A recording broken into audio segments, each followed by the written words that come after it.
Hello everyone, welcome back to another Facebook Live here with Stashaway, and in particular with myself, Philip. I'm heading partnerships here at Stashaway, and our Chief Investment Officer, Freddie Lim, as most of you already know. We wanted to just take a brief moment today and update you on a couple of things that have been circulating around the news. One of them will be the Malaysia election and kind of the outcome, because especially in this area of the world, it garners a lot of attention, even though I did see it already in the US as well as in German news as well, so because of the historic kind of upset that happened. The second thing we want to talk about today is the Trump-Kim meeting here in Singapore, which he announced via Twitter yesterday. So we'll dive into that a little bit and kind of the repercussions in general of maybe, we can touch a little bit maybe the Iran deal as well there, just the geopolitical things that are happening around the world. And then finally, of course, we want to touch up on a little bit of the market outlook for all of us to see, where is the market heading, not just in the US, but the market in general. And as always, if you have any questions at all, please feel free to use the comment box underneath the video to let us know, and we're sure to get to them right, in between or even afterwards, if you do read it, maybe or listen to the video over the weekend. Anyway, so Freddie, let's just start right away. We'll talk about the Malaysia election. I'm a Malaysian, by the way. I'm going to have this a bit of an objective analysis of this. Dr. Mahathir's election victory was sweep and was a real shocking surprise at the extent that in the way that is warned. Now, the big concern for investors is Mahathir's agenda is about eliminating the GST, consumption tax, which is in itself would possibly compromise Malaysia's credit rating, because, as you know, the government is losing the revenues, and that needs to be funded. And the second bit is that there might be a number of possible economic stimulus package. There's always classic in the past 20 years, the way Dr. Mahathir has done it is to just, spend away to stimulate the economy. So that again would generate another wave of concern for foreign investors who's been buying Malaysian bonds, who's been into the currencies. So besides that, just to be for 1 second, because what I've been reading yesterday and today a little bit too, that actually for businesses, he's very pro-business though, right? So I know we want yields and investments, but what about businesses coming into the market? Actually, that's a very good point. That's a very good point.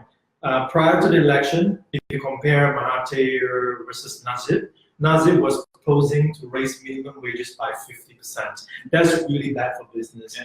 And the GST itself had a lot of small, medium enterprises scrambling to comply last year. It actually caused a lot of anguish in the small, medium business sectors. So to be honest, the more pro-business segment is definitely Dr. Mahathir. But again, the Malaysian story has a different angle in terms of credits, because Malaysia is quite reliant on, quite indebted to foreign investors to fund its budgets. And that could, in the very near term, create a little bit of a negative sentiment on the ringgit.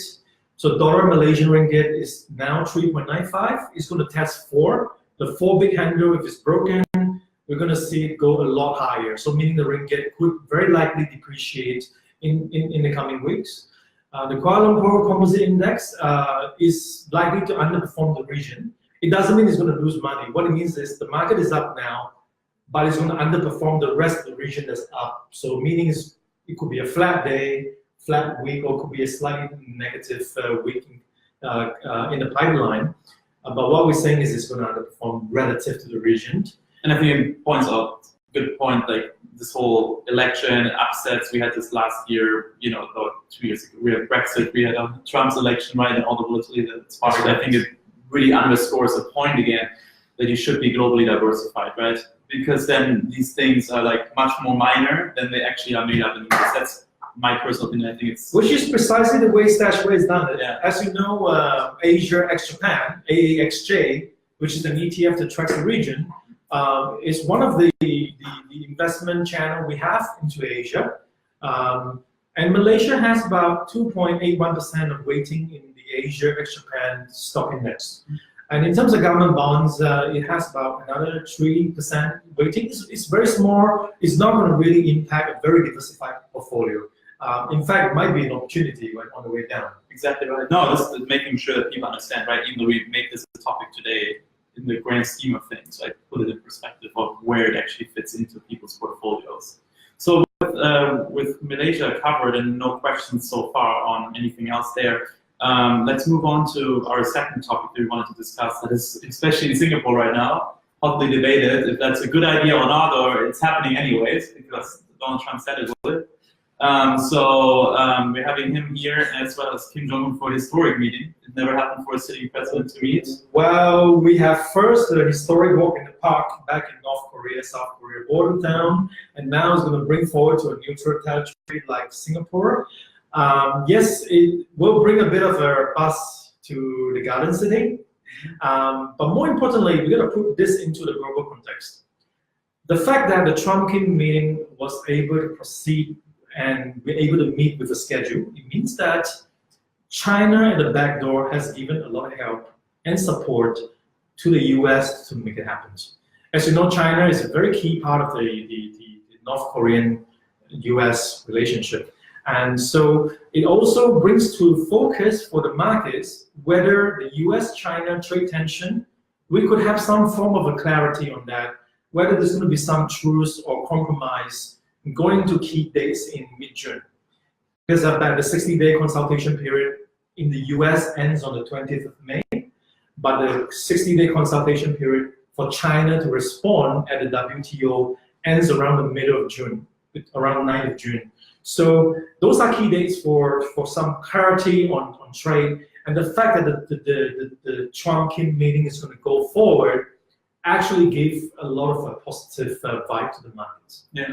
And with, like, I think still the kind of Trump-Kim debate is all about denuclearization, right? So we also had the same topic, you know, with Iran a few years ago. It seemed solved. Now, obviously, it doesn't anymore. But I think that also helps for her, you know, for Kim to not have too many high expectations of what's going to happen. Like, the US. So let me just rephrase the last question while talking about the Trump-Kim meeting in Singapore. I kind of wanted to understand from you better, like, with Trump exiting the Iran deal, and now Kim, you know, kind of knows his place a little bit, right? Because he will not get the same deal that Iran was getting, like sanctions lifted immediately and things like that, right? Just for denuclearization. So I think we're getting a little bit more of what Trump wants. So definitely Trump has sent a very strong message with the exiting the Iran deal under the Obama administration. Now, however, having said that, it's not tough for Kim, who's already posturing that he's achieved, you know, his nuclear ambition. So he's in the about phase. They've achieved the technology that they needed to have nuclear weapons, and now they're saying that there's no need to have further testing. So Kim has already, before this, signaled that he's willing to back off a little on the surface. And historically speaking, it's not the first time that North Korea will promise to denuclearize, and then it never happened. And the reality of the logistics, the reality of actually inspecting North Korea and having cheating in the back end, those sort of activities can still be in play. So I think the hurdle is very low for Kim to say yes. And it's an about-face situation. He says, I've achieved the technology breakthrough that we needed. There's no need to test further. We will comply. We will not have, we start denuclearizing. What's not promised is whether the compliance is 100%. So, but again, all the market care is whether we can have some form of truce, and that truce is very likely to happen. Yeah. And I think that's really important, because if any one of you remembers, we talked about this at the beginning of the year. They were still, shooting bombs over Japan to test, right? And we're all of a sudden, 4 months later, we're already here, which was really, really quick, surprising to everyone, I think. Yes. I still can't believe it. That's what happens when you run out of money. So it's all about AIDS. Yeah. And I think parties will get more practical, and it's all about economic activities, and focus will come back, and market will be very happy about it. However, it's important, I know we have a disconnection earlier, it's important to reiterate that The Trump-Kim meeting is only a prelude in part of the bigger, broader issue, which is the US-China trade negotiations. But the fact that the Trump-Kim meeting is able to proceed and in Singapore brings a lot of hope to the markets that there will be some form of truce and clarity with regards to US-China trade relations. And the key dates to watch going forward are on 9th of June, where the 60-day consultation period ends for China to settle their case at the WTO. So we gotta stay tuned on that. Yeah, this goes right along. Now we kind of talked already what the market's looking for, and I think we're already seeing this last week, right? I think for now, last night, the S&P and the Dow Jones for the first, since the correction that happened at the end of January, we're back to positive territory for the year 2018. That's right. So maybe you can shed some light on kind of like, your view of the market, maybe for the next month or kind of 6 months time frame. I mean, as we have been iterating the whole time through the correction started back in the end of January, where the market drew down about 12% from the peak. This is a correction and it's not a bear market. A correction is very common. It's a common feature even when times are good, and never leads to a bear market unless the economic fundamentals are weakened, which is not the case.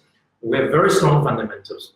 And now, on average, a correction takes about 4 months to recover. As of the end of May, coming end of this month, we will be heading towards a 4-month period, which is the average time for the markets to recover from a typical corrections. So stay tuned. I think the market is poised for recovery, not because of timing the market, but more because of the fact that fundamentals are really strong. The game changer happened last week when US payroll and wage figures were super positive. US payroll came in well. We have solid employment. For the first time, the jobless rate in the US has dipped below 4%. For the first time since December 2013. And however, that did not come with a lot of wage growth. The gains in wages came in below expectations. What it means is that you have growth with very little inflation, so inflation-adjusted growth is still improving, and that would not trigger a lot of concern by the US central bank to hike interest rate aggressively. So this is as best as you can get in terms of a fundamental picture. Really solid background for the markets to recover to. Yeah, but and then the one thing that everyone is still talking about that happened also last week, early this week, is that for the first time in, I don't even know how many years, we saw the bond yields, 10-year treasury yields go over 3%, or touch 3%, or hovering right around it. Yes. Anything that you think is that something that could derail all of this, or? Well, not really. 3% is psychologically important, that's for sure, Philip. So after bridging it temporarily in very brief moments, the market came back down to 2.95% and still is below 3%. So there's obviously a lot of institutional demand for yield, right? Yeah. Bond is still a part of a portfolio that's diversified and it generates income. So it does have a certain amount of stability around that level, but the implication is much more interesting. Since the first time we bridged the 3% yield level for 10-year treasury, yield differential between countries has now come back in focus and is the dominant driver for currency movement. What it means is that if US yield rise more than global other bond markets, the dollar will rebound further. And we have seen in the last few weeks that the dollar has rebounded quite substantially.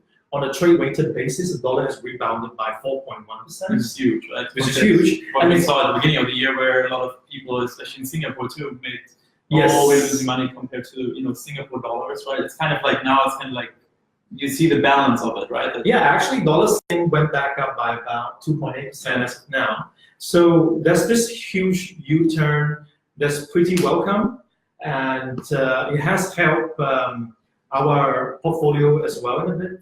But mind you that the dollar rebound is fundamentally driven by yield relative interest rate differential between countries. Yeah, right.